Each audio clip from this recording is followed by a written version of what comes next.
జన సైనికుల మీద నిన్న దారిలో వస్తుంటే మీరు మా వాళ్ళ మీద దాడులు చేయించారు, మీరు పోలీసులతో కొట్టించారు, మీరు మీ 20 మంది వైసీపీ గుండాల చేత మా వాళ్ళని కొట్టించారు.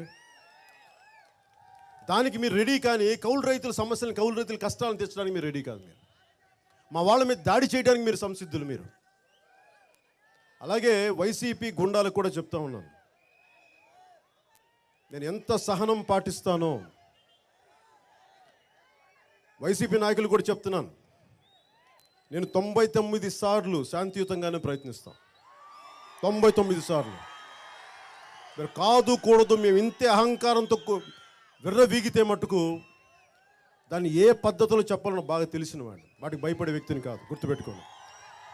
మా బిడ్డల మీద, మా జన సైనికుల మీద,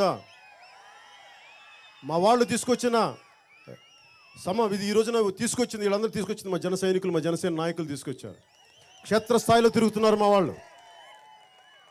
వాళ్ళు తీసుకొచ్చిన రికార్డులని పరిశీలించి తిరిగి ఆర్టీఐ ద్వారా మళ్ళీ ఎక్స్ట్రా చేసుకొని పోలీసుల ద్వారా వెరిఫికేషన్ చేయించుకొని అప్పుడు తీసుకొస్తున్నాం. అలాంటి జన సైనికుల మీద మీరు దాడులు చేస్తే మటుకు వైసీపీ నాయకులకి, స్థానిక వైసీపీకి నాయకులకు కానీ, జిల్లా స్థాయి వ్యక్తులకు కానీ, రాష్ట్ర స్థాయి వ్యక్తులకు కానీ చెప్తున్నాను, మీరు మా వాళ్ళ మీద దాడి చేస్తే మటుకు జాగ్రత్తగా, మర్యాదగా ఉండదు, గుర్తుపెట్టుకోండి. సభా మర్యాద కాదు కాబట్టి నేను మాట్లాడట్లా.